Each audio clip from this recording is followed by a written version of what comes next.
Hola, ¿cómo están? Estamos de vuelta en el podcast político, hoy con un intro un poco diferente. Hola, ¿qué tal? ¿Cómo están? Bienvenidos Hola. a este nuevo podcast. Y hoy tengo como invitada a Altagracia Gómez. Ella es una gran empresaria mexicana que es muy joven, muy inteligente. Evidentemente queremos bienestar, queremos educación, queremos acceso a la salud, acceso a la cultura, al deporte, acceso a un buen trabajo, a un buen empleo. Y la nueva forma de capitalismo, que es el capitalismo consciente. Fíjense qué rápido, así tal cual. Ya con esto el programa de hoy se podría acabar porque ya vieron en síntesis de lo que se va a tratar el episodio de hoy, en el que vamos a hablar un poco, o quizás más extenso, porque traigo hoy creo que son más de 20 clips, sobre un poco quién es Altagracia Gómez, pero más allá de eso, cuál es su relación o el planteamiento que tiene ella construido en conjunto, más o menos con la presidenta electa Claudia Sheinbaum, y creo que eso nos va a contar mucho sobre qué nos espera en los siguientes 6 años. Y bueno, para esto, como siempre, me acompaña Horacio. ¿Cómo estás? ¿Qué tal, Cristian? Pues bien, a ver qué tal se pone esto. Ya la entrada como que no me estimula demasiado. Pinta para mal, seguramente, y para un poco de risa, pero tampoco hay de otra. Es como tragicómico, pero ya me dirás tú. Sin embargo, quiero decir que el podcast, bueno, o lo que se llama podcast de Claudia Sheinbaum, por lo menos los micrófonos son buenos. La producción no hay mucho que se pueda mejorar. Eso ya es un avance, ya que aquí también hemos criticado sobre todo en ocasiones el audio del infierno, que nos presenta gente que no hay la excusa de falta de presupuesto. Esto en este caso no es algo que se pueda criticar.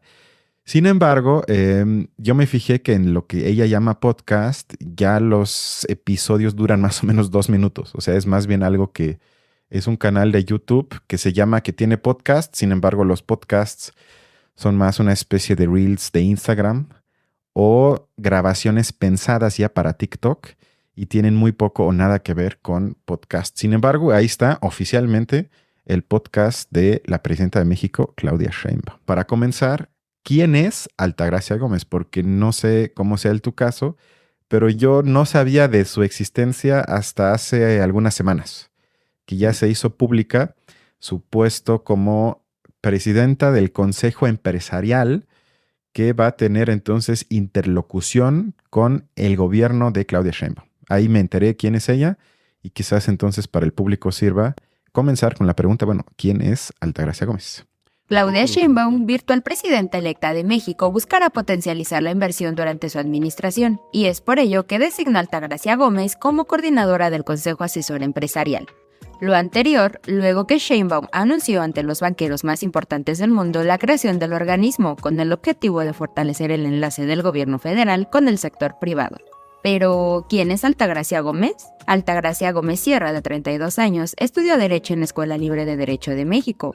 Ha cursado diversos programas académicos en la Real Academia de Oxford y en Harvard Business School. Es hija del empresario Raimundo Gómez Flores y actualmente es directiva de Grupo Promotor Empresarial de Occidente. Es presidenta del Consejo de Grupo Minsa. También está al frente de Almer, una empresa dedicada a la transportación y logística de mercancías. Además, es miembro del Consejo Asesor de Transversal Thinking, Capital Indigo Fund y Citibank Latinoamérica. Con Sheinbaum se desempeñó como coordinadora de desarrollo económico regional durante su campaña presidencial. Además, la joven ha sido encargada de difundir el proyecto de relocalización de empresas en nearshoring, los pueblos de desarrollo y los corredores industriales de la Morenista. O sea, digamos, en síntesis viene de abajo.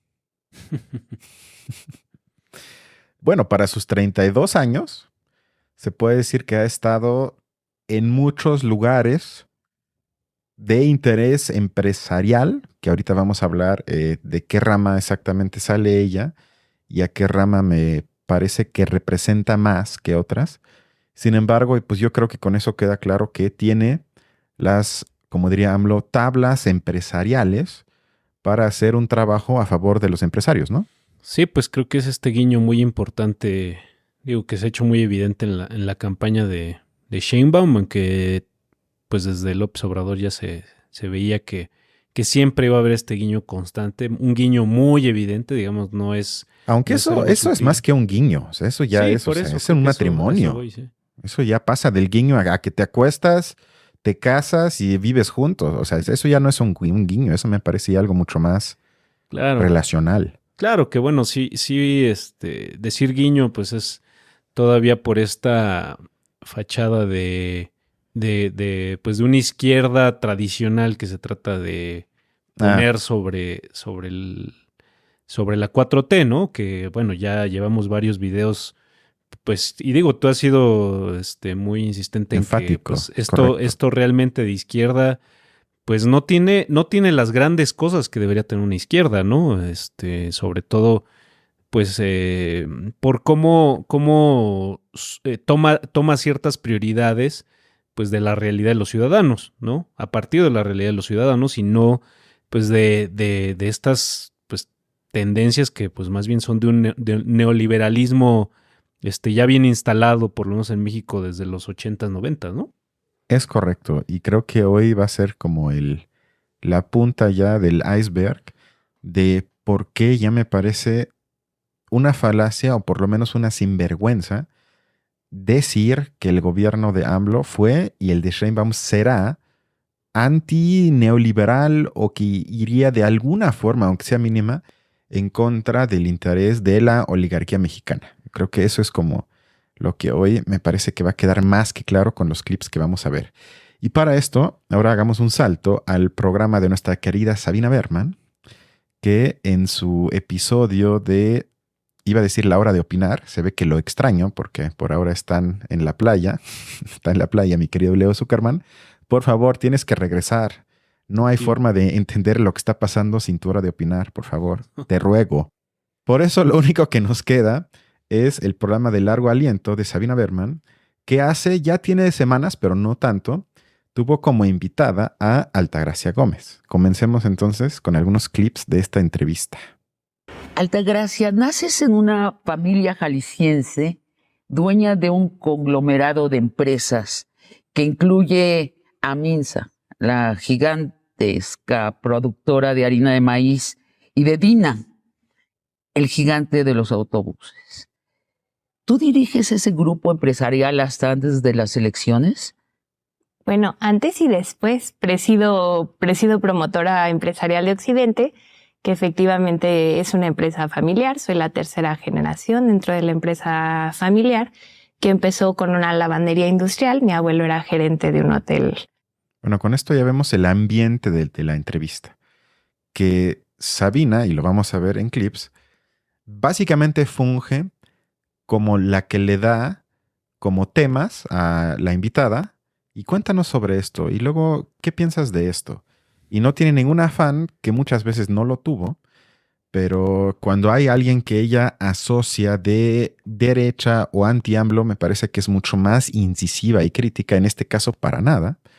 Y como dije, traigo muchos ejemplos de esto, pero ahora ya le abre la puerta a la invitada para que comience con la que es, desde mi punto de vista, propaganda y que escucho también de manera casi igual en muchos otros países, que tiene que ver con la idea de hablar, en vez de empresarios, hablar como de esas empresas de familia, que somos un negocio familiar, para evitar que la gente se ponga a pensar que no es lo mismo hablar de Pepe y Toño de la esquina que de estos grupos empresariales que son de los más grandes y ricos en el mundo, ya deja en México, en todo el mundo, y que obviamente no tiene nada que ver el poder, la importancia y el interés de los súper grandes con la tienda de la esquina, pero con el afán de no abrir ahí un posible diferencia o una, digamos, brecha de interés. Se trata de decir entonces es que todos somos un conjunto de empresas familiares, que además con eso se asocia algo familiar en la gente, de decir, bueno, es una empresa que tiene mucha historia, que le pertenece a la familia, que han trabajado mucho, que se lo han ganado, y quién va a estar en contra de algo que viene de la familia, etcétera.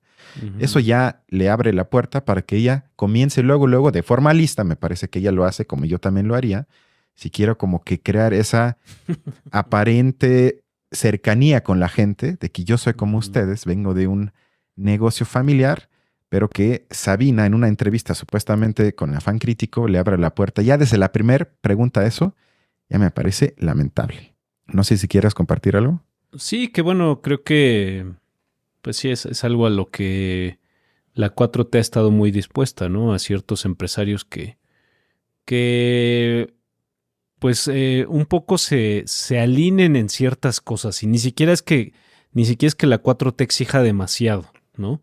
O sea, exige que los empresarios se alineen, pues no sé, por ejemplo, con Slim ha sido claro, ¿no? De repente, en la cuestión de la pues por ejemplo, de la obra pública, ¿no? O en cosas que tienen que ver con no salir a criticar luego, ¿no? Cuando hay alguna crisis de algún momento, de alguna cosa, ¿no? O sea, se sabe que a ciertos empresarios de diferentes sectores se les escucha con un poco más de receptividad y bueno, pues creo que ese es el tipo de cosas que a veces exige la 4T, ¿no? Pues en este caso me parece que debe haber también hay algo que coincide un poco con la proyección que este tipo de empresas quieren darse a sí mismas, pues a través de su cercanía con el gobierno. Y creo que eso es, digamos, ahí es donde creo que sí la 4T exige demasiado poco, digamos, al sector empresarial, ¿no? Bueno, también es difícil porque estamos aquí ante una joven, como nos dijo Claudia, muy inteligente y además joven. Avancemos entonces porque a pesar de que a Sabina no le importó, hasta Altagracia tiene la suficiente vergüenza de explicarnos su enriquecimiento o por lo menos el de su familia.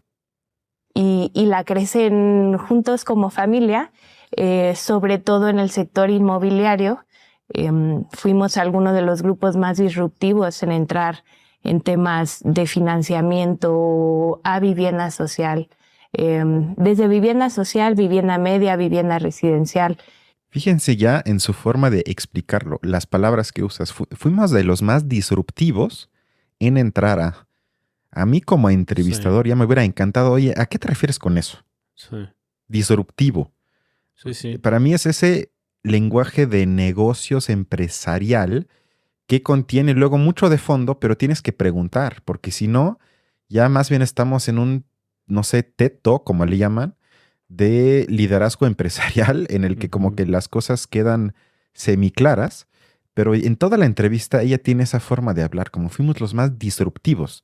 Sí. Pues también se podría decir que, no sé, Slim fue muy disruptivo cuando compró Telmex y con eso se hizo el hombre más rico del mundo. O sea, pero a Sabina no le importa. Sí.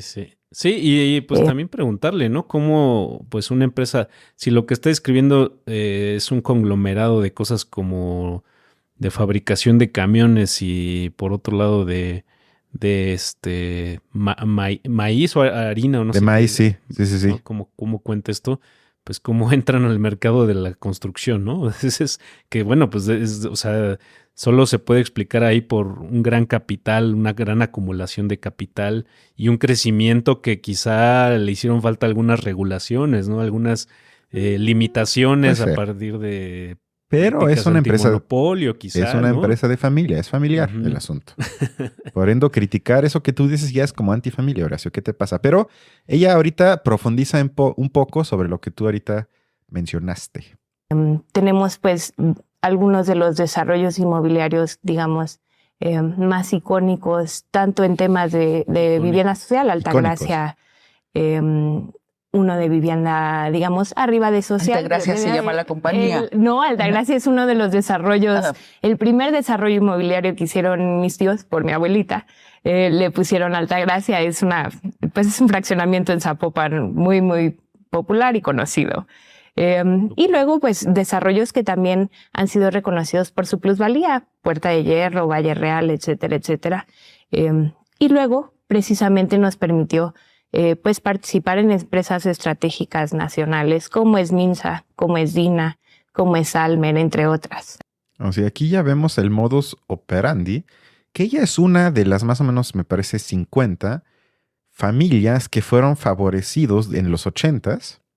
Y estamos hablando aquí de sectores estratégicos muy importantes, con un valor muy grande, que como ella parafrasea para que no sea tan evidente, permiten en el paso 1 el enriquecimiento, como ella le llamó que fueron reconocidos por su plusvalía, que eso es una forma de decir que invertí en el sector de inmuebles, tuve muchas ganancias a través de esto y el paso 2 entonces me permite invertir y o comprar, si no es que peor que eso con arreglos corruptos, tener influencia en sectores estratégicos, es decir, que privatizo asuntos que son importantes para el público, para lo público, y por lo tanto entonces mi poder económico empresarial se convierte en poder político.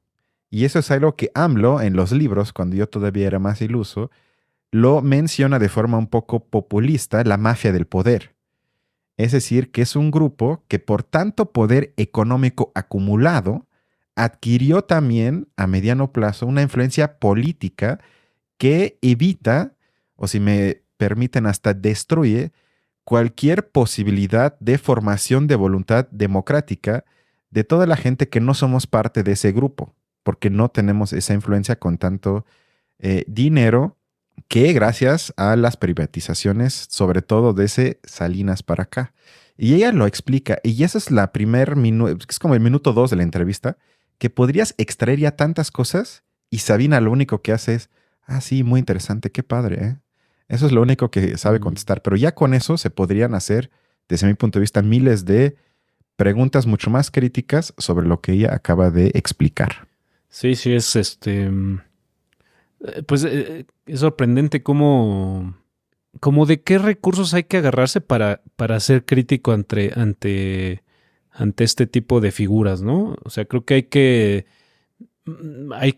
que cuando digo recursos me refiero a que solo si la podemos satanizar, podemos criticarla, ¿no? Y en cambio, si podemos ver en esta figura una historia de cierto perfil, como dices tú, familiar y demás, pues no, ahí podemos como decir que es una historia de éxito, ¿no? Cuando realmente, pues creo que algo que aquí hemos criticado varias veces también es, pues, cómo lo que está más de raíz en varios problemas es, pues, cómo ciertos poderes económicos están alineados con poderes políticos o casi hay una continuidad en ellos, ¿no? Y a veces, sobre todo con la 4T, nos quedamos con la idea de que como el presidente visiblemente no está en esa situación, pues ya estamos bien, cuando realmente a nivel estatal, local, municipal, o sea, todos los niveles, pues esto es lo que impulsa candidatos, digamos, ¿no? Lo que pone candidatos en municipios, en estados, y bueno, pues también es una fuerza que en las elecciones federales se deja ver, ¿no? Entonces, pues realmente como que esta presentación de estas figuras, pues también ya pues de alguien como Sabina, que siempre se asume como de las que representan este lado de izquierda, que tiene que persistir a pesar de estos mecanismos de Morena, ¿no? Lo veíamos en alguna vez un programa que hicimos sobre cómo ella se quejaba mucho del chapulineo, ¿no? De cómo ciertos candidatos pues no tenían por qué estar representando a Morena en las elecciones, porque bueno, pues vienen de un origen priista o son problemáticos, no sé, creo que ella en algún momento le ponía peros a la candidatura de Harfuch, y sin embargo, pues este tipo de figuras que también deberíamos estar viendo esa misma postura, porque bueno, pues es que es poder económico mezclándose con poder político. O sea, esa es la tesis de la que tendría que partir, pues, la presencia de una figura como esta en un programa como el de Sabina, ¿no? No, y que sobre todo quede claro desde el inicio de una entrevista de esta índole, de que aquí no estamos ante alguien que represente el interés de todos los mexicanos. Ella es la representante de un grupo, ni siquiera todos, pero se podría decir de los más importantes, sector empresarial, que tiene un interés que no es el mismo de, por ejemplo, el tuyo o el mío. Y muchos otros mexicanos que de hecho son la mayoría. Exacto, o sea, sí. Eso para mí tiene que quedar claro. Eso no la convierte en mala persona, no es una crítica personalista. O sea, y de hecho, mientras estemos en el sistema actual, es necesario que haya cierto, vamos a llamarle bienestar empresarial Y no se trata aquí de decir entonces vamos a matarlos a todos. De eso obviamente no, yo no quiero implicar eso. Sin embargo, aquí se nos da la apariencia que es alguien, como dices, que le echó muchas ganas y su familia, que con eso se hizo rica y que ahora es casi la ayudante, entre comillas, más importante de Claudia Sheinbaum y junto con ella van a jalar abrazados por el bien de todos los mexicanos. Y a partir de ahí comienza el engaño ideológico, pero casi perverso. Esa es la crítica que yo hago. O sea, yo me acuerdo de diversas ocasiones en las que ella tuvo como invitado o invitada a alguien del PAN o PRI, y ahí se pregunta, ahí sí cuestiona, también de forma a veces vulgar, porque se nota que no se prepara para las entrevistas, sino casi que se pregunta lo que se le ocurre en el instante. Eso también es un poco triste, pero más allá de eso, por lo menos la actitud está un poco más alerta a que no le dé chance al entrevistado, que básicamente lo convierta en una información de propaganda, porque pues dices lo que tú quieras y yo nada más soy un adorno cuando yo soy el que debe de conducir la entrevista, porque si no, pues ya mejor que la graben nada más a ella y que Sabina ya no esté presente y que nos ahorremos. Creo que ella gana como 100,000 pesos al mes y a veces yo no entiendo exactamente por qué. Pero Sabina en casi toda la entrevista estuvo, como lo pongo aquí, en modo de Pati Chapoy. Escuchen. Altagracia, ¿desde niña sabías que serías empresaria? ¿O soñaste también ser artista, deportista, señora de sociedad con mucho tiempo de ocio, haciendo obras benéficas? Tu motivación para despertarte temprano cada mañana, ir a trabajar a la oficina, tener el estrés cotidiano de manejar un conglomerado de empresas, ¿por qué? Gracias, Sabina. Gracias por hacerle esas preguntas tan personales, tan profundas, que estés interesada en quién es Altagracia como humana. O sea, que le haga primero la pregunta sobre cuál fue su sueño como cuando era niña, bueno, eso qué, y luego que añada además diciendo que por qué ella no es una dama de alta sociedad que aprovecha su tiempo de ocio, porque entonces ya no tendría que trabajar, porque tiene la vida económicamente resuelta, y más bien entonces en su tiempo libre se ocupe de, como dijo, obras benéficas o algo así, que creo, me parece, que es la autoimagen que Sabina tiene de ella misma, de Sabina, que me parece que es una dama de alta sociedad con demasiado ocio, y por eso se le ocurrió que de un día para otro, pues yo soy experta en política y tengo ganas de tener un programa en Canal 11, primero con John Ackerman, luego me deshago de John Ackerman y me convierto en intelectual pública defendiendo a la 4T contra los malos de la derecha como del PAN o PRI. O sea, yo creo que ella se asume como alguien que no tendría que hacer eso por necesidad, sino que lo hace porque es una dama de alta sociedad con valores, algo así, porque de otra forma no me explico ese tipo de preguntas que, como puse, me recuerdan mucho más a TV Azteca y Pati Chapoy que a un programa que se asume como un programa de política. Sí, tienen, o sea, es de estas cosas que se meten como en ciertas etiquetas un poco raras, ¿no? De alguien que quiere meterse a la vez en lo crítico, a la vez en lo, digamos, su crítica, llevarla como si fuera una especie de papel que la sociedad les pide, ¿no? Y sin embargo, bueno, me parece que también Sabina ha estado metida en teatro, como dices tú, pues ha estado, creo que era esposa de John Ackerman, ¿no? Esposa no era co-conductora. El programa que estamos viendo al inicio, que fue en 2018, o sea, ya hace 6 años, inicia, no recuerdo el nombre, pero como un programa conducido por John Ackerman y Sabina Berman. Okay. Luego se pelearon y quedó, como estamos en tiempos de mujeres, en manos de Sabina Berman. Ok, entonces no hay ninguna relación entre ellos. No, más allá sentimental de lo no. No sé por qué yo.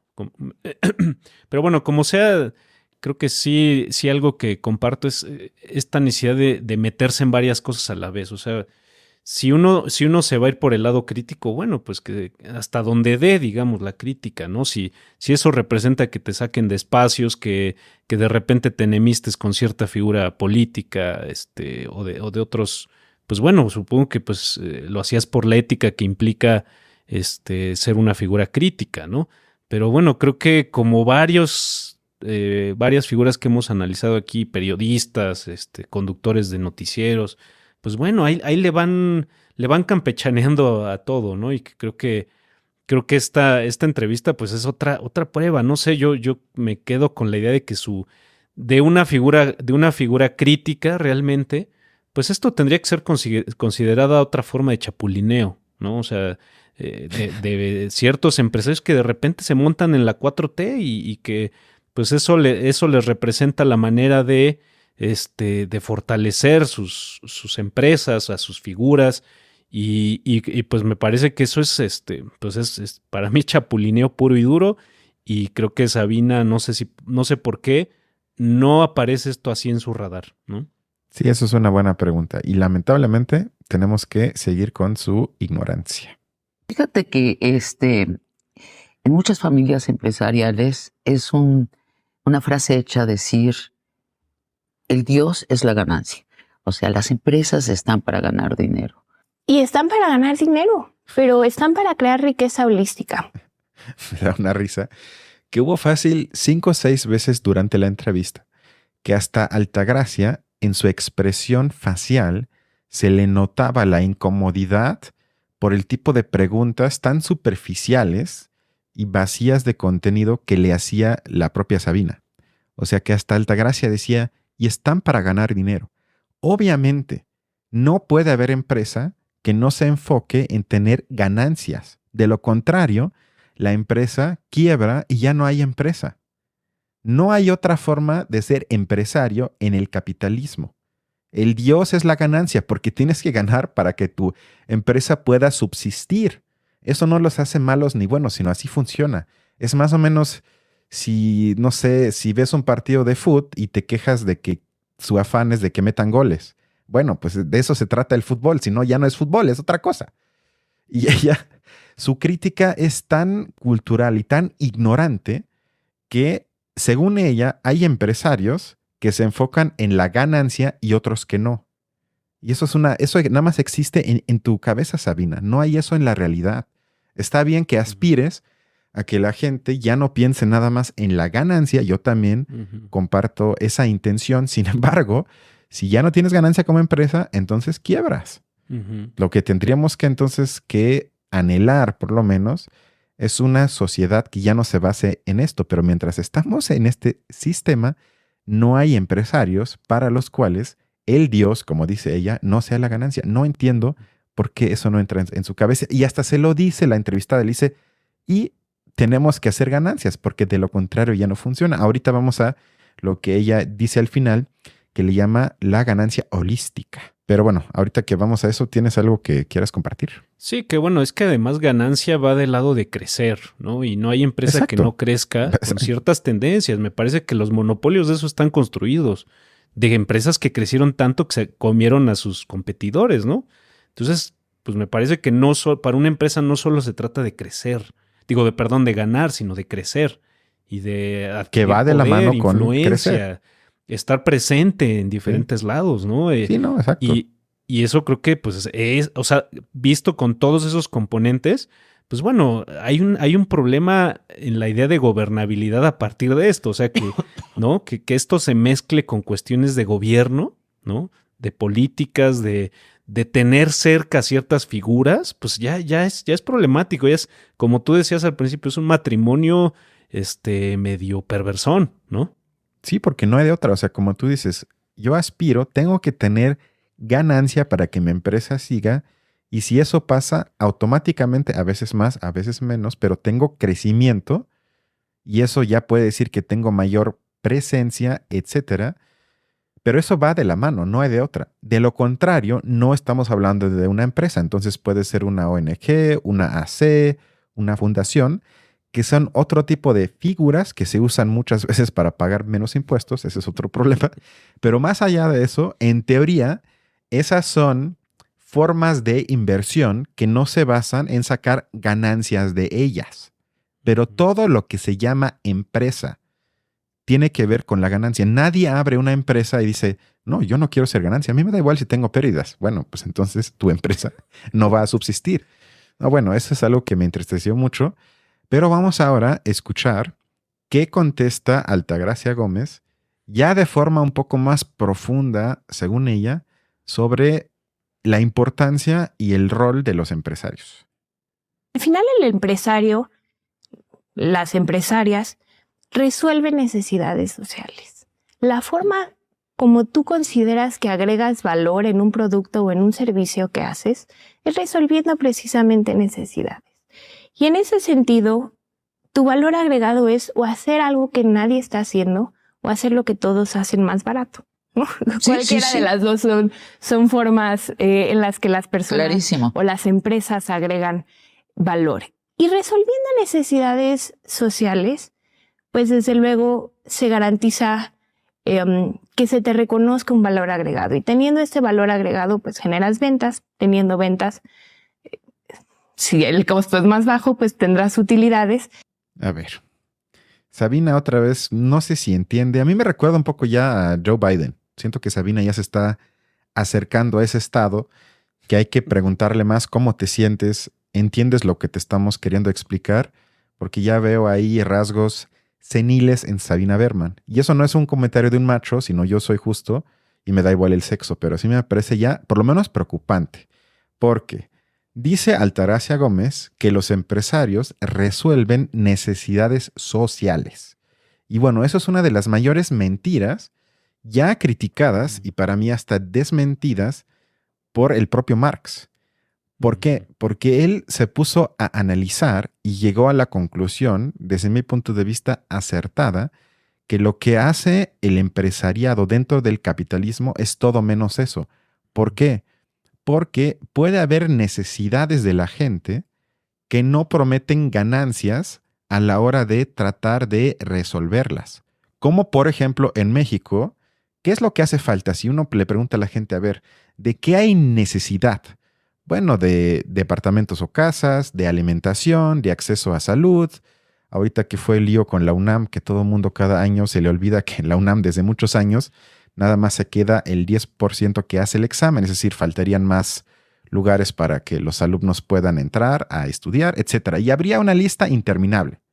Salud. Siempre Salud, exacto, salud también puede ser. ¿Y por qué entonces, si los empresarios están, como nos dijo Altagracia Gómez, para resolver nuestras necesidades, no se atacan esas? ¿Por qué? Porque simplemente eso es una mentira. Por ejemplo, yo les hago la pregunta, no nada más a ti, Horacio, sino a la gente que nos ve y escucha, ¿qué necesidad social resuelve alguien como Musk con su programa para el espacio, el de SpaceX? ¿Cuál es ahí la necesidad que resuelve? Sí. Otro, o hasta la propia empresa de Apple. ¿Cuál es la necesidad que la empresa de Apple resuelve con su nueva Vision Pro? Ubican el como nuevo lente que cuesta como $4,000, que es la primer computadora, ¿cómo le llaman? Espacial, que te permite que la uses como lente y con eso ya no te tengas que sentar como tú y yo aquí enfrente de una computadora. ¿Había ahí una necesidad que ellos atendieron? No creo. Y podría ser yo una lista ahí muy larga. En cambio, y con eso ya casi acabo, el socialismo, una de sus frases que según yo hasta te enseñan aquí en la secundaria y o prepa, tiene que ver con que cada uno acorde a sus capacidades y cada uno acorde a sus necesidades. Pero eso ya no es capitalismo, sino eso sería socialismo y lo que seguramente a Altagracia le espantaría, estaríamos hablando aquí de algo así como una economía planificada en la que se planea acorde, ahí sí, a las necesidades sociales de la gente. Pero el mercado, como hasta el propio Friedman o Hayek, critican tanto eso porque el mercado es irracional, porque precisamente no se enfoca en las necesidades de la gente, sino invierte en aspectos que le prometen cierta ganancia, como por ejemplo carros de lujo, el turismo y todo ese tipo de aspectos que creo que tú y yo podemos llegar a la conclusión de que no responden a ninguna necesidad que la gente haya pedido que se tiene que atender, sino ahí más bien hay mucha posibilidad de ganancia. Y ya lo último tiene que ver con que los neoliberales asumen que hablar de que las empresas tienen que resolver las necesidades de la gente es en alemán se dice Anmaßung von Wissen, es decir, que una hibris, un exceso de que tú asumas que tienes el conocimiento sobre cuáles son estas necesidades de la gente, y eso ya es para ellos un afán autoritario de ciertos sujetos de decir, estos son las necesidades de la gente.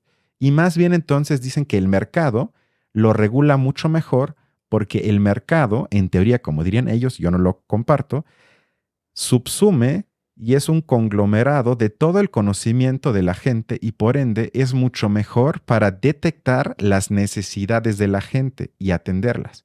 Sin embargo, eso no tiene nada que ver con lo que dice Altagracia y otra vez me parece una de las formas más propagandísticas del sector empresarial y lo usa en todo el mundo. Yo lo he escuchado en Francia, en Inglaterra, en Alemania y cuando le preguntan cuál es el rol de los empresarios es que nosotros atendemos las necesidades sociales de la gente, cuando no tiene nada que ver con esto.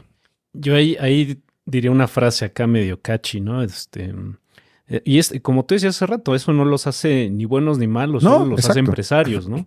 O sea, y bueno, y es que yo diría, bueno, es que además eso es algo muy propio, pues incluso también de la vida de los individuos, ¿no? O sea, también cuando hablamos sobre poblaciones, sobre ciudadanos, habría que decir que no es que haya una especie como de necesidad común, más bien hay una alineación de necesidades de todos los individuos. O sea, es la necesidad más común, la de la atención médica, la de mejores condiciones de vivienda. Es una necesidad compartida, ¿no? Pero no estamos hablando de que sea como una especie de cosa, una masa uniforme de necesidad, digamos, ¿no? Porque, bueno, siempre va a haber competencia. Ser individuo social implica competir, ¿no? O sea, implica acceder cosas a las que, por el hecho de que uno accede, el otro tal vez no acceda, ¿no? Y los empresarios son competidores también en esa ciudad, nada más que son competidores que lo hacen con más capitales, con mayor capacidad, con mayores capacidades, digamos, ¿no? Y entonces la cuestión de necesidad aquí pues hace voltear, como en el caso de los individuos, a pues cosas propias de ellos, de sus propias tendencias, de sus orígenes, de dónde salió, ¿no? Desde dónde empezó a acumular capital ese actor. Desde ahí sale la necesidad de la empresa.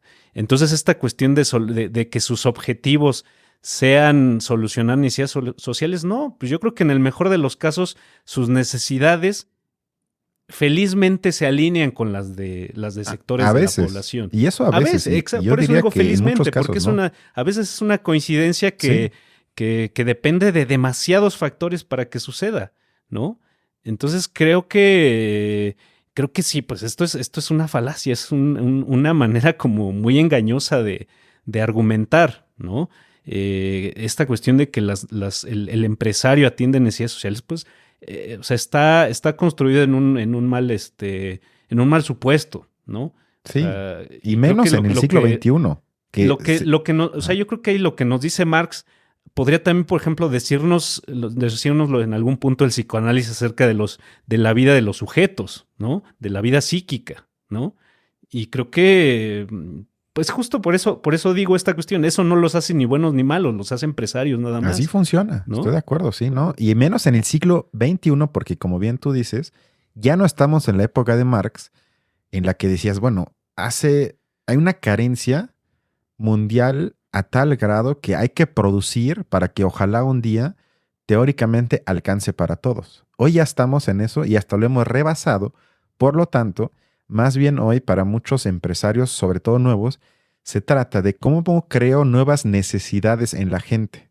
Cómo creo cosas que ellos ni siquiera hoy saben que un día las van a supuestamente necesitar, es decir, desear consumir y comprar. Sí. De eso se trata, porque hay muchas cosas que hoy no necesitamos para nada, pero que aún así las compramos porque ya se nos creó la supuesta necesidad de poseerlas.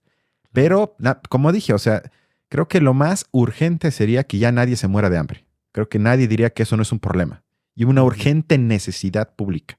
Sin embargo, no va a haber empresario en la vida, en el mundo, que atienda eso porque de ahí no sacas ganancia. ¿Cuál es la ganancia? Hacer algo por la gente que no te puede comprar algo. Ahí no voy a entrar porque ahí no hay ganancia. Por lo tanto, me pareció tan peligroso que Sabina le permita simplemente echar su rollo y que la gente creo que ve ese tipo de contenido, se queda entonces con la impresión de que los empresarios, pues básicamente se podrían comprender según esta visión como trabajadores para la sociedad. O sea que casi les tenemos que construir un altar porque tratan de, con trabajo diario duro, resolver nuestras necesidades.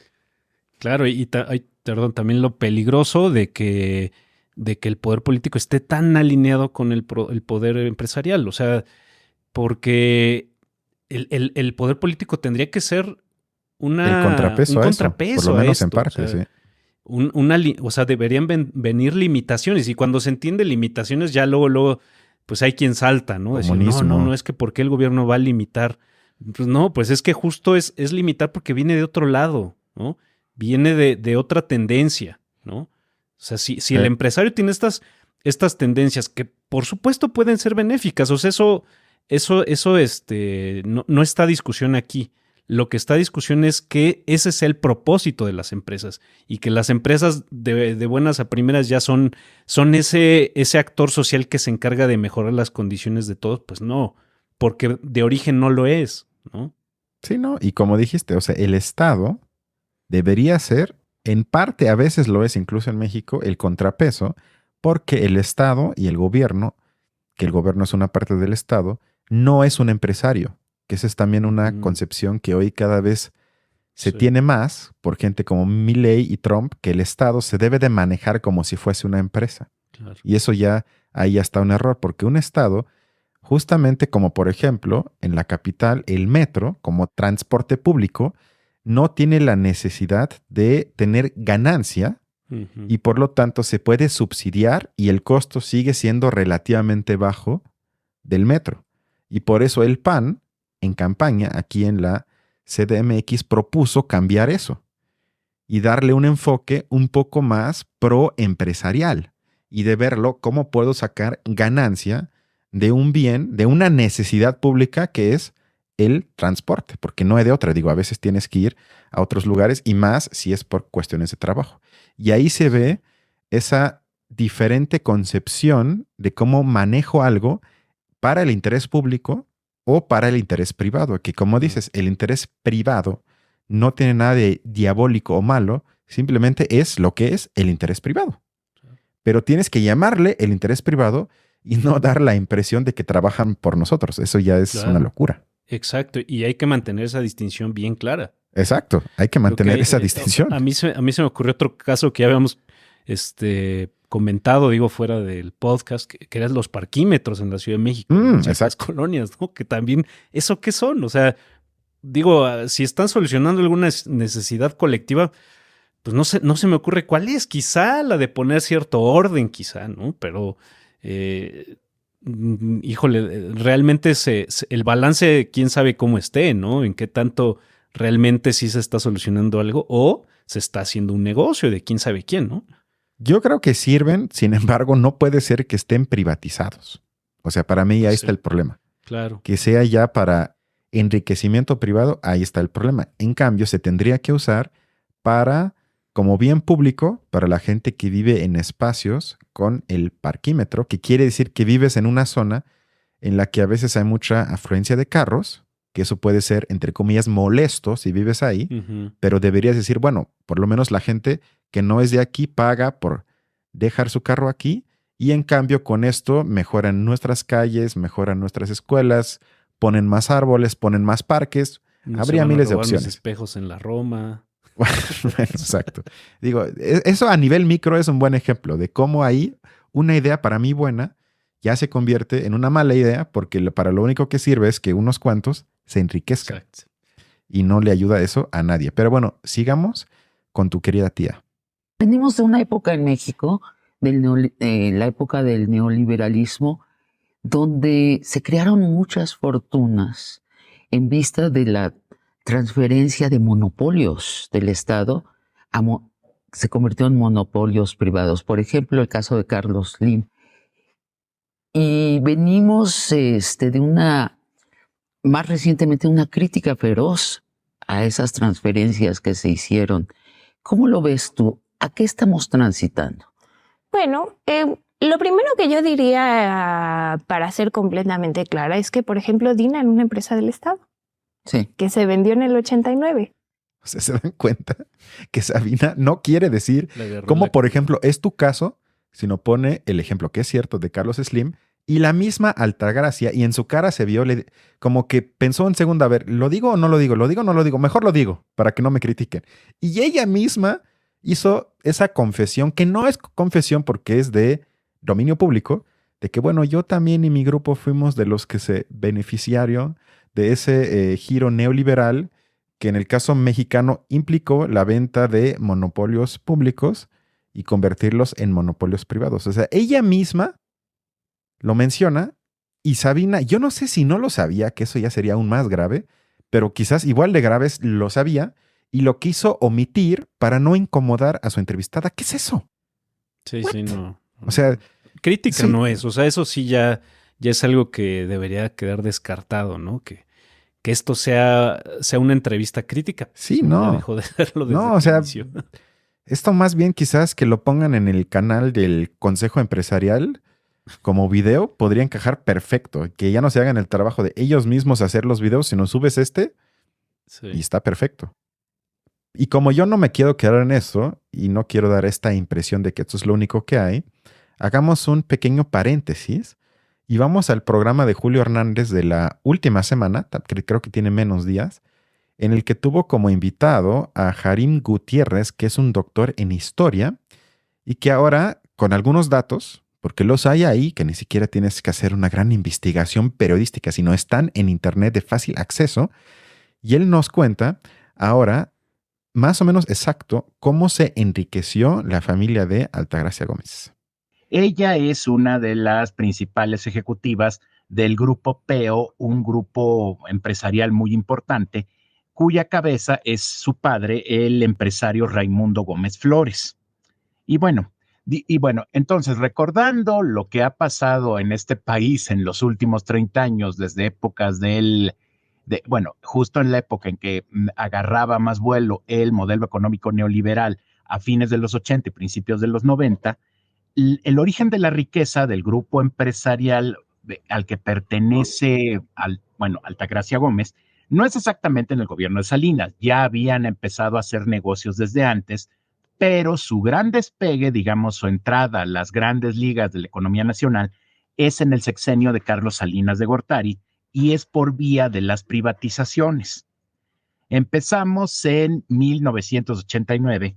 Como recordarás, recordamos ya las personas que tenemos, las mayores de 40, yo tengo 51, a fines del siglo XX, la principal compañía fabricante de autobuses, de pasajeros y camiones de carga en México era una empresa paraestatal, Diesel Nacional, que para esos años estaba en una crisis muy severa, había tenido muchos problemas de mala administración, corrupción y demás, y el gobierno de Carlos Salinas decide que Dina va a ser una de las primeras empresas públicas que van a ser privatizadas en la gran venta que hubo de empresas de propiedad del Estado que realizó el gobierno de Salinas. Y un grupo empresarial encabezado por Raimundo Gómez Flores es el que ofrece la oferta ganadora, que fue, las fuentes no se ponen de acuerdo en eso, una dice que fueron 81 millones de dólares, otra que fueron 83, y así compran la fábrica que les permite convertirse por un momento, en el principal fabricante de autobuses de pasajeros y camiones en México.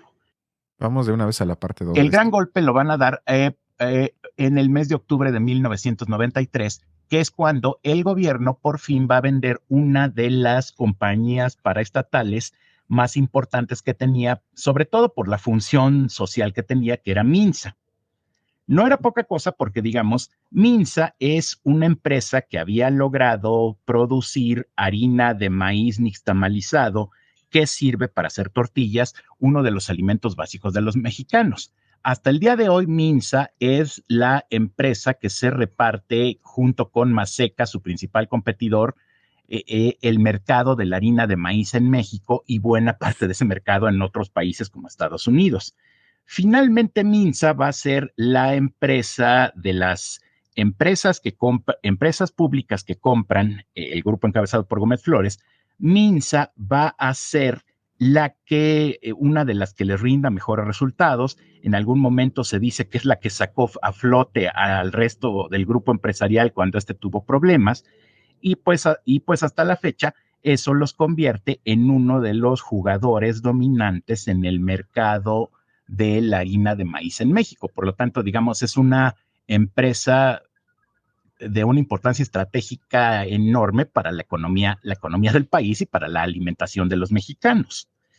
Y es la empresa que actualmente dirige su hija Altagracia Gómez. ¿Cómo diría Sheinbaum? Sin maíz no hay país.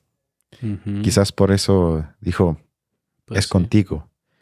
O sea, más o menos eso es y eso estamos hablando de un hilo de Twitter que escribió porque Julio Hernández se la pasa en Twitter.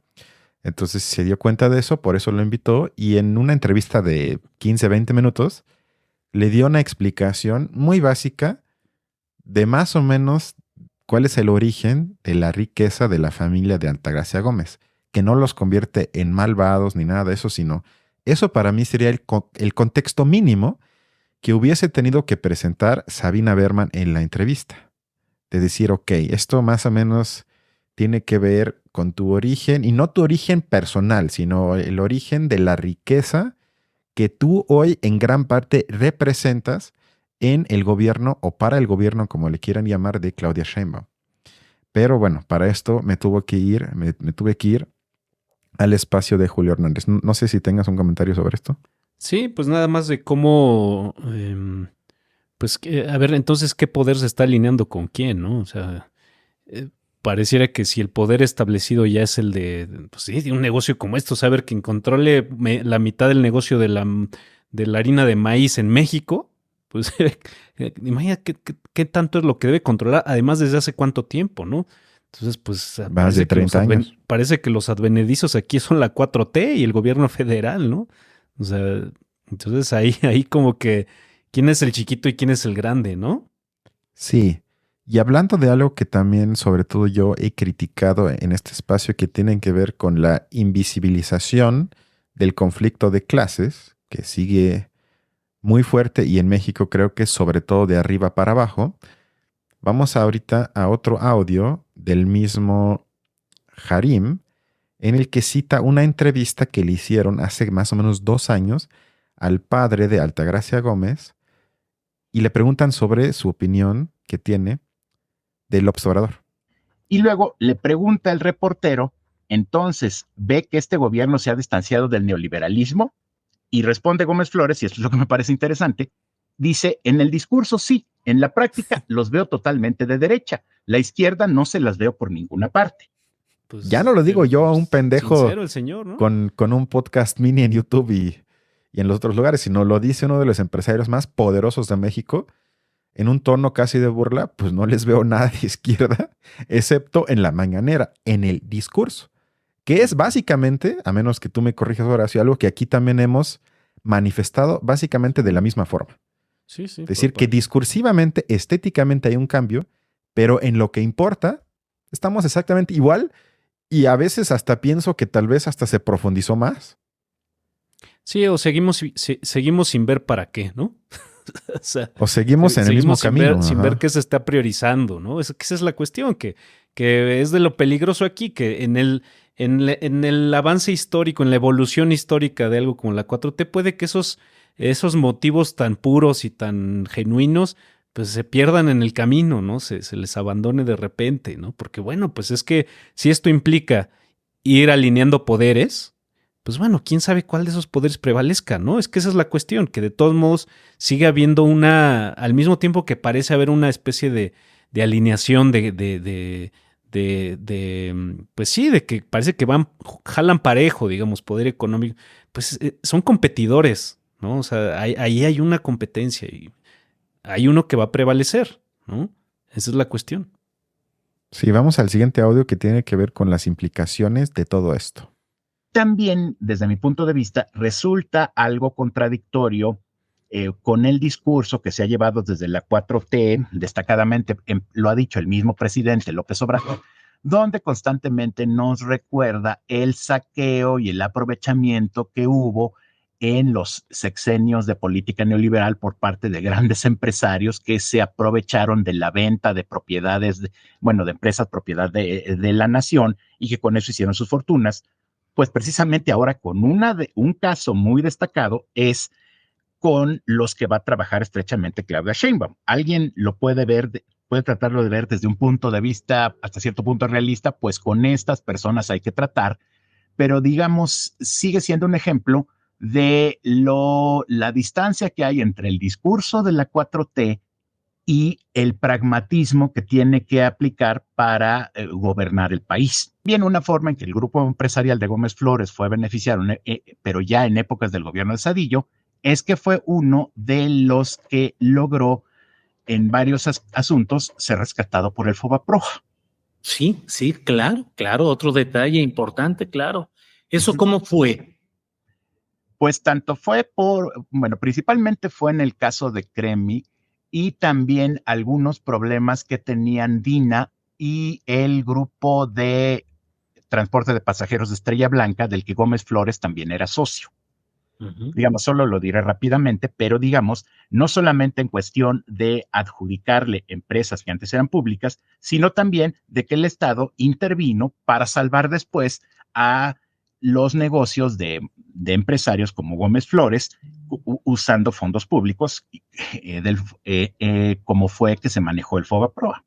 Bueno, eso nada más es una raya más al tigre. El gobierno funcionando como banco de ciertas empresas, ¿no? Sí, no. Y ahí digo, eso es una acusación histórica compartida por mí y creo que igual por ti, de que me parece que fue en el 98, a menos que me esté equivocando por 1 o 2 años, que se convirtió pérdida privada en deuda pública. Y entonces a partir de ahí, y hasta la fecha, de hecho, todos los mexicanos, a través de sus impuestos, financian el enriquecimiento de fortunas privadas. Es decir, que en vez de que si yo te rescato como Estado o como gobierno, entonces también yo me quedo con las ganancias, que sería la única forma que yo me podría imaginar algo así. Es más bien que cuando hay un problema privado, por culpa de los privados, entonces ahí usamos recursos públicos y luego cuando se recuperen esas empresas y tengan ganancias, que eso es un tema al que vamos en algunos minutos, absolutamente gigantescas, esas se queden en las manos privadas. O sea, es el subsidio perfecto para el negocio de los empresarios en México. Y AMLO lo criticó muchas veces. Con ciertos temas, ¿no? ¿Mande? Que va a suceder con ciertos, ahorita estamos hablando de un negocio estratégico, ¿no? El segundo mayor o el que tiene la mitad del negocio de la harina de maíz en México, pues bueno, si es un negocio con el que el gobierno pues se va a meter a rescatar sí o sí, ¿no? Sin embargo, hay maneras de hacerlo, ¿no? Hay maneras donde es de una manera más regulada, quizá más en beneficio de las políticas del propio gobierno. Pero creo que no es como han sucedido estas cosas, ¿no? En nuestro país. No, más bien ahí se ve cómo se impone el interés privado sobre el interés público, que es más o menos la síntesis del programa de hoy. Pero regresemos entonces al delirio de Sabina. Pues que yo, que no soy economista, es una dramaturga y también periodista, tenga esta crítica a la época neoliberal. Oí a Francis Fukuyama. Ojalá lo hubieras leído, pero bueno, por lo menos lo escuchaste por ahí. Uno de los pensadores del liberalismo económico más importantes de la historia, decir que la transición en México... De hecho, no, sino más bien es un pensador del liberalismo democrático, que contiene esa parte de lo económico, pero él no es economista. Pero bueno, vamos a decir que alguna vez leyó un tuit y por lo menos de eso se acordó. Bien. El neoliberalismo fue muy mala. fue mal hecha, fue irresponsablemente hecha y fue hecha nada más en beneficio de los empresarios. Y dice, a mí no me gusta lo que sucedió, no era lo que los neoliberales responsables pensábamos. Dices, ahora vamos, en vista de esto, ¿a dónde vamos? Sí, lo que dejó de ver, ¿no? Sí. Que un poco la crítica más grande es lo que quedó a deber. Sí. No lo que dio, sino lo que dejó a deber. Y en ese sentido, lo que dejó a deber, además del tema de desigualdad, además del... Ahí también yo ya le hubiera hecho la pregunta, ¿qué no dejó a deber? Hubiera sido interesante, porque tal vez hay cosas que yo no veo, que no dejó a deber, pero bueno, Sabina está como Joe Biden. Sigue viva, pero nada más eso. Sí, tema además es como que no- este quedó a deber como si fuera, como si no hubiera de por medio cuántas generaciones cayendo en pobreza extrema, ¿no? O sea, como Pero, si no espera, fuera eso lo que quedó a deber. como Ahorita, si fuera ahorita poca ella va a cosa. hablar justo de eso, espérate. Ok.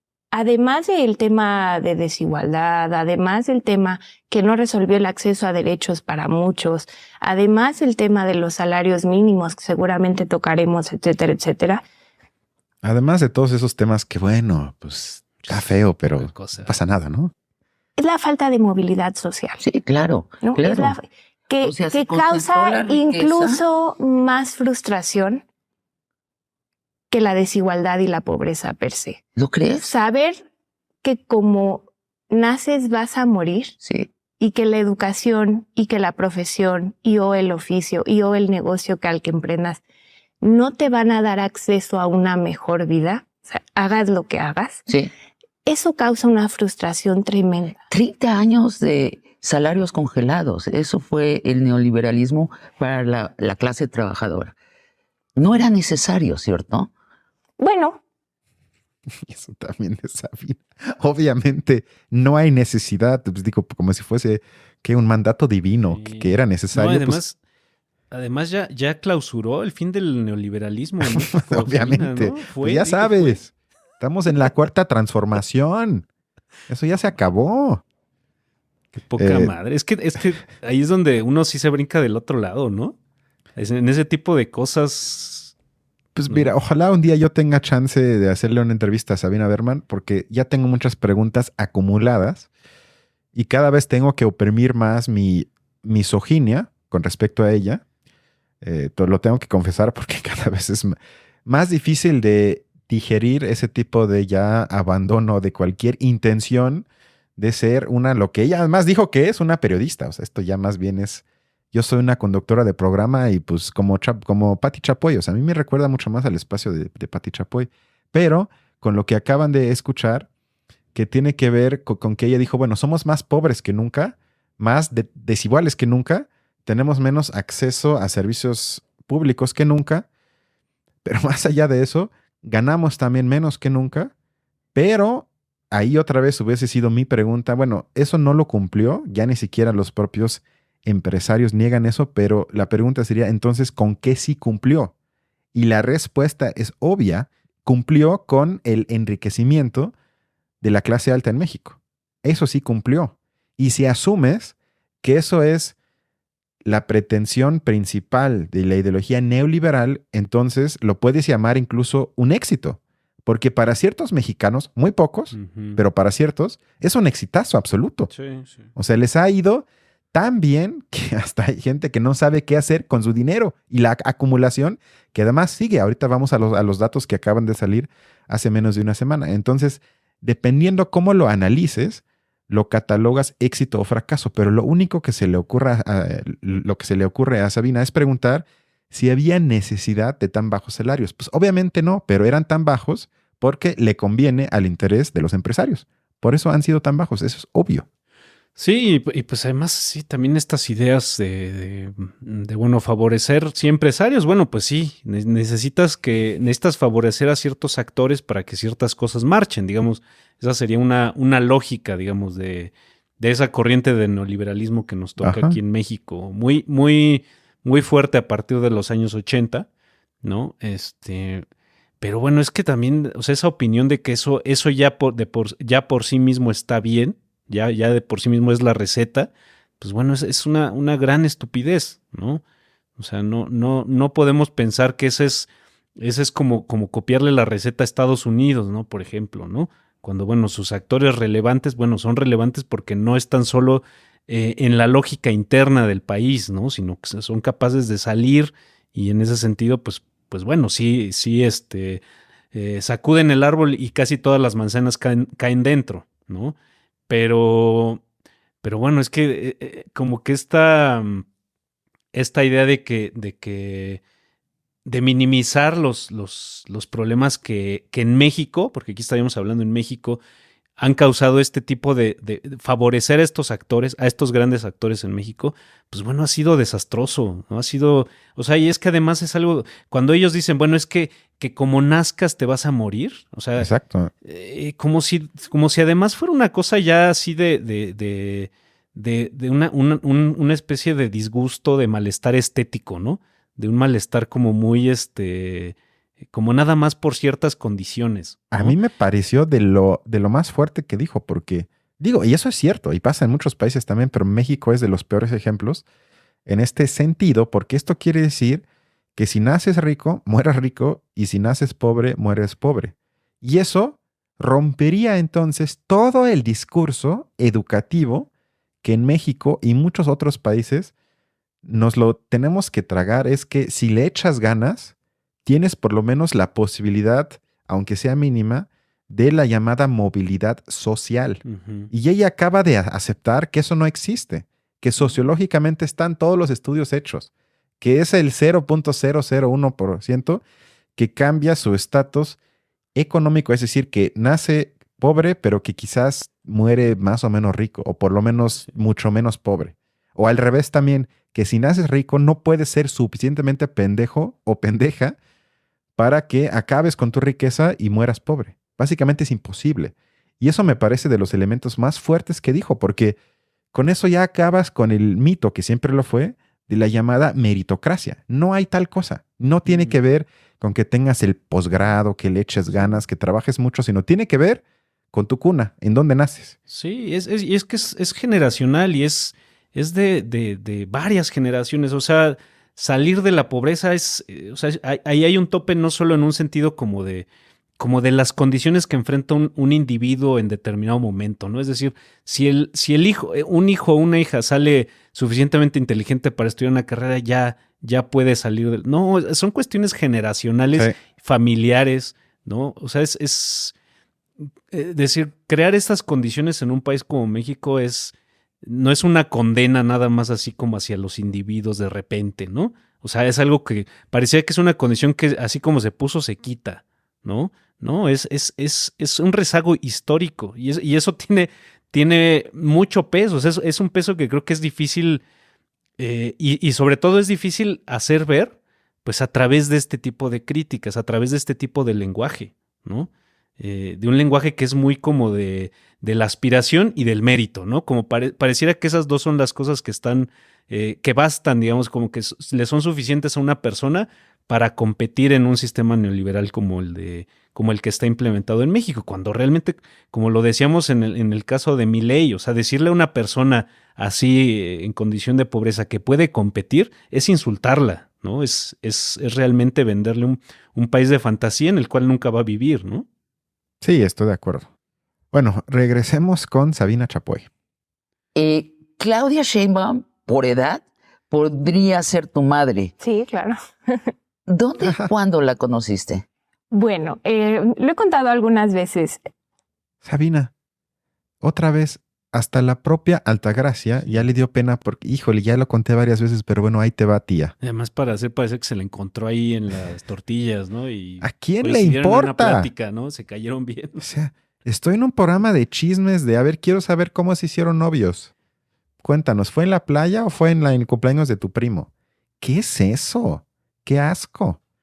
Pero bueno, más allá de eso, que ya hasta yo mismo me estoy dando asco con los audios que traje, una disculpa, creo que ya es lo último, que va sobre ese tipo de banalidades absolutas. La respuesta contiene algunas cosas interesantes, vamos a llamarle así.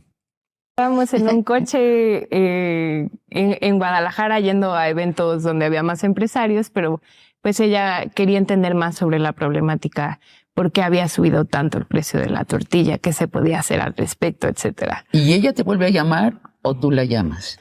Después de ahí, bueno, ella me comparte el celular y yo le mandé algunos Exceles y algunas presentaciones al respecto. Y luego nos reunimos en un par de ocasiones más en cenas de empresarios, etcétera. ¿Y qué impresión te causa, Claudia? Ahí ya le corté porque ya Sabina estaba en el modo Pati Chapoy. Ya nada más le faltó preguntar, ¿cuándo se dieron el primer beso? ¿Cómo fue eso? A mí me sorprendió, pero sí me lo puedo imaginar y explicar, es que por qué Claudia Sheinbaum quisiese saber de una empresaria como ella, de por qué subió el precio de la tortilla y cómo puedo combatirlo. Para mí lo más intuitivo hubiese sido, bueno, pues hablo con un economista de la UNAM, por decir algo, ¿no? O del CIDE o de la Ibero, el que sea. Pero hablo con un especialista que no tenga, pues básicamente un interés no necesariamente público en su versión sobre por qué pasa eso.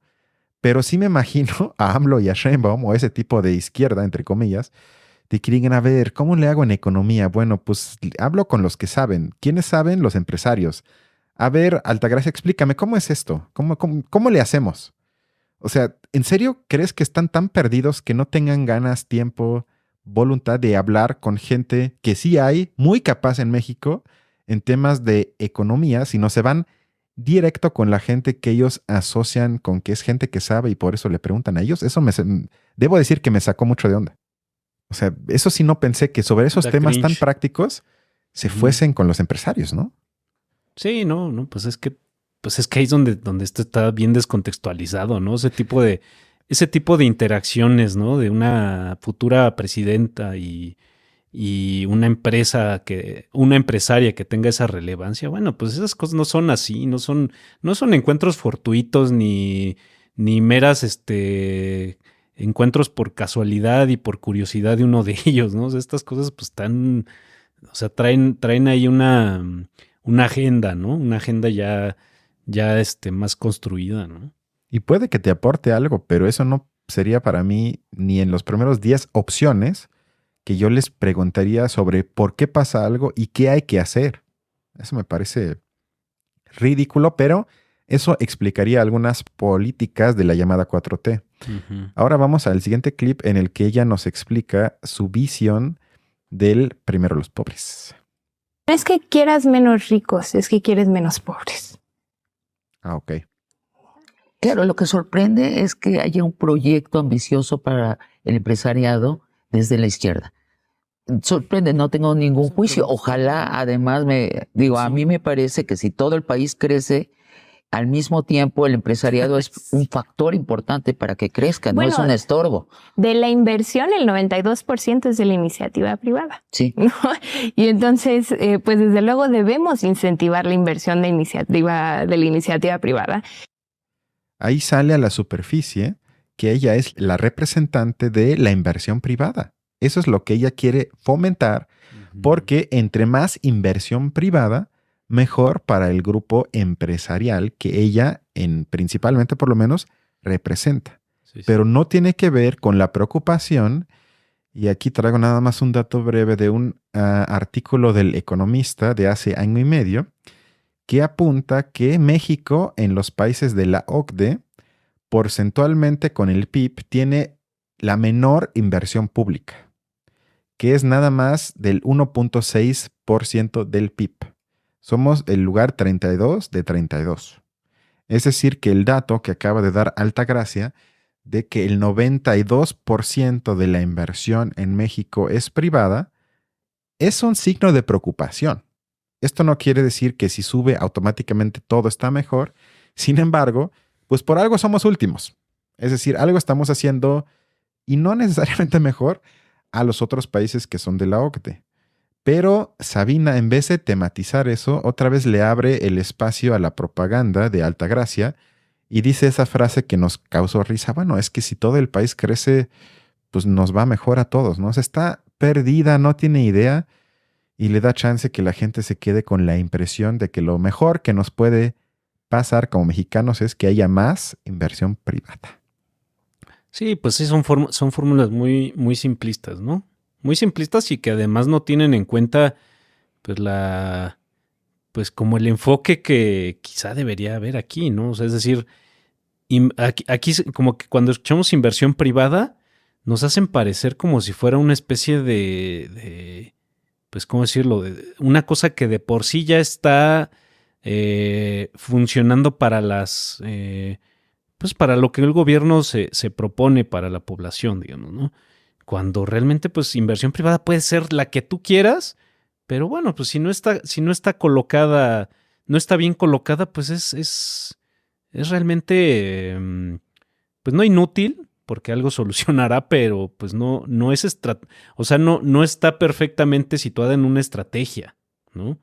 Entonces, No, la estrategia es que yo invierto donde puedo sacar ganancia. Pues eso es obvio. Pues sí. Y la, o sea, si está inversión colocada así, pública pues, no va en ese sentido, sino invierto en No. algo que hasta tengo pérdidas, como el ejemplo Sí. que mencionamos hace un rato con el metro. El metro en la capital genera pérdidas, porque es una inversión del Estado que la hace, aunque no tenga ganancias. ¿Por qué? Porque es una necesidad urgente que la gente tenga cierta movilidad, porque es muy deficiente, pero por lo menos está.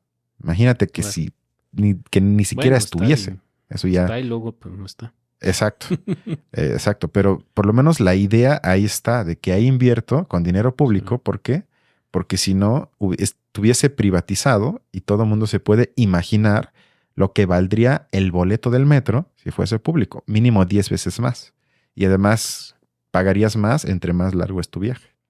Vamos ahora al paréntesis, ya casi para acabar. Nada más faltan algunos clips con Julio Hernández, que presentó una nota de La Jornada que se podría titular primero Los Forbes. Miren, la nota de La Jornada dice: se duplicó la riqueza de 5 magnates mexicanos este sexenio.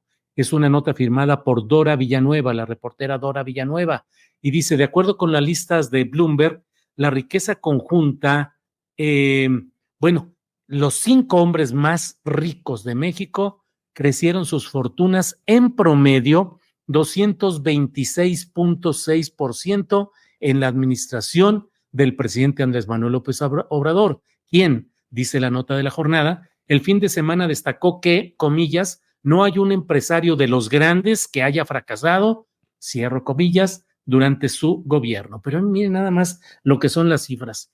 Carlos Slim, presidente de América Móvil, pasó de 78, aumentó 78.1% su fortuna, 78.1%. En concreto, pasó de tener 52.900 millones de dólares al inicio de este gobierno hasta llegar ahora a 94.200 millones de dólares. Germán Larrea, que este es un comentario mío fundado en información, pues es uno de los personajes más nocivos y más tóxicos en el sentido auténtico, literal de la palabra. Un hombre que a través de todas sus inversiones en el Grupo México, la minera más grande del país, concesionario de la mayor extensión de vías de ferrocarril del país, que era un personaje absolutamente contrario a la 4T y Andrés Manuel López Obrador, que todos le auguraban que en este sexenio iba a tener muchos problemas. Pues ¿cuánto cree que ha subido la fortuna de Germán Larrea según lo que se publica en esta nota de La Jornada?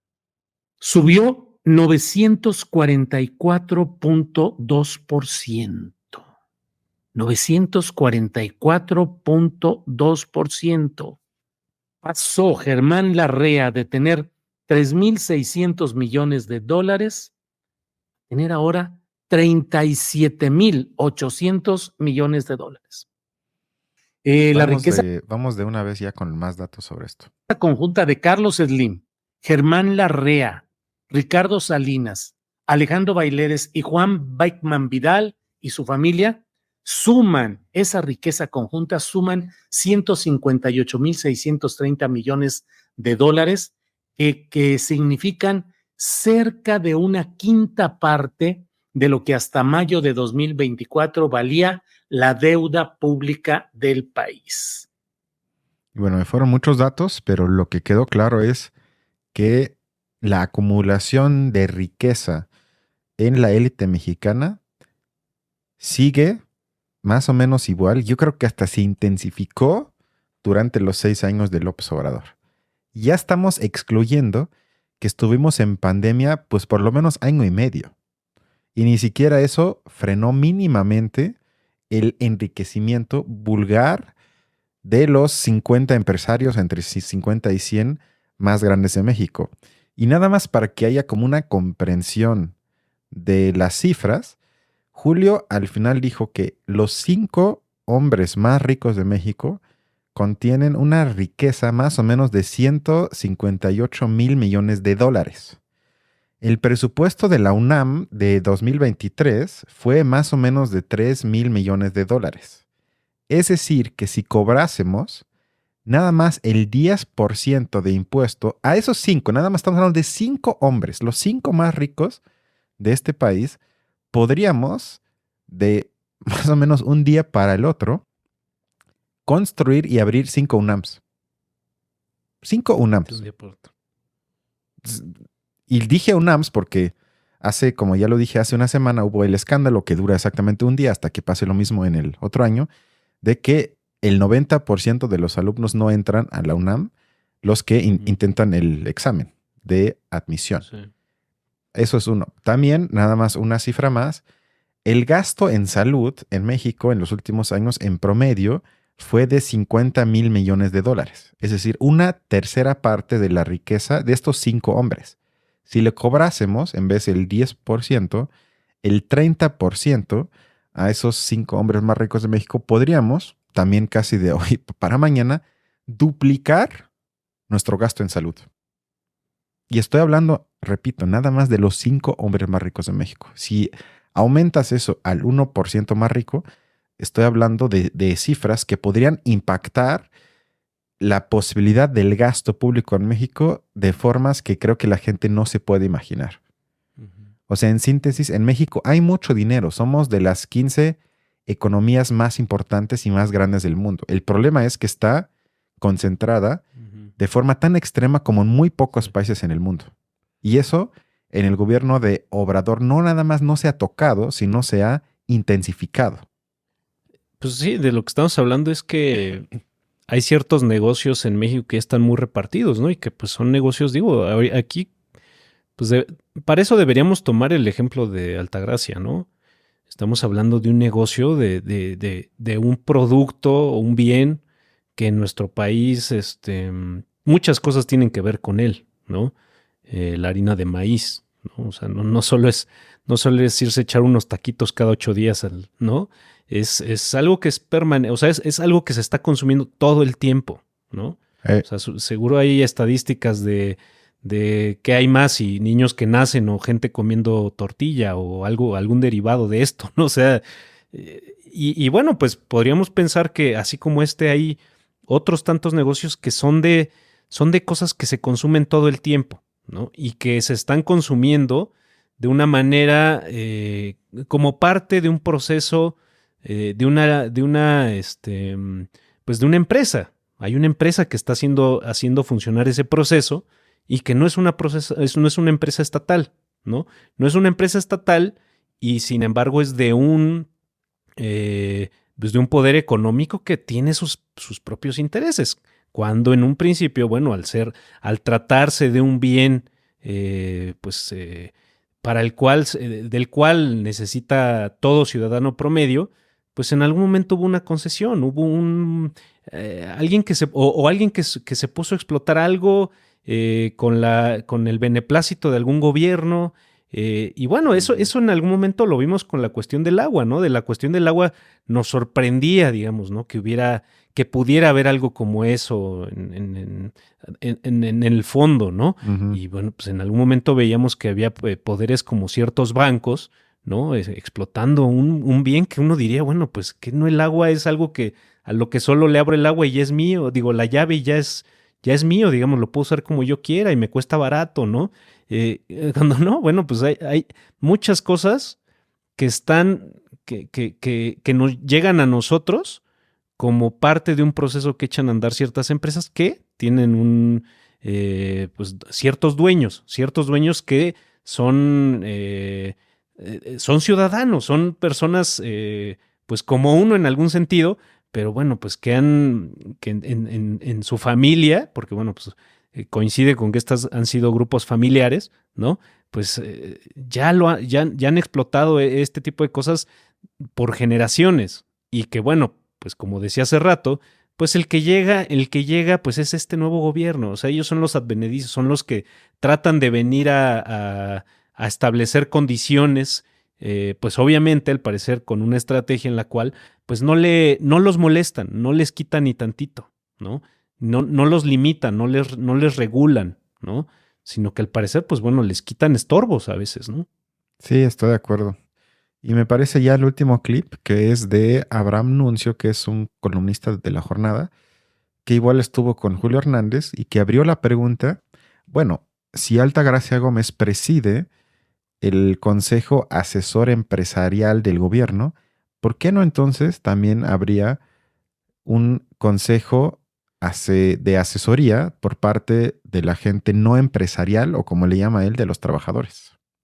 Pues tú ves que se crea, como se creó en el sexenio de López Obrador, pues un consejo asesor o un comité asesor de empresarios. Yo siempre me he preguntado, y bueno, un gobierno de izquierda con un consejo de esta naturaleza y sin un consejo laboral correspondiente, como que no, para mí no suena, pues, porque justamente tendría que estar escuchando el presidente, la presidenta de la República, así como a los empresarios, pues también a los obreros.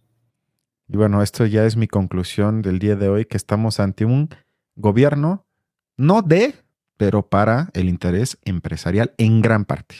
Sí, yo diría, bueno, pues tal vez en el mejor de los casos un gobierno que quiera aprovechar esto para algo, pero asumiendo riesgos que me parecen demasiados. O sea, porque bueno, te digo, a final de cuentas es tratar de alinear poderes y eso, digamos, alinear poderes al mismo tiempo es hacer competir poderes. O sea, es la misma cosa, ¿no? Y me parece que pues ahí está el riesgo, ¿no? En que los buenos propósitos de algo como la 4T pues se pueden perder muy fácil, ¿no? Yo creo que ya se perdieron, pero bueno, eso ahí está vamos a ver en los 6 años con Claudia Sheinbaum. A menos que tengas algo más, sería todo de mi parte por hoy. No, pues creo que sacamos jugo de este tema. Me parece bien. Bueno, pues muchas gracias, Horacio. Cuídense y nos vemos hasta la próxima. Gracias, hasta luego. Bye.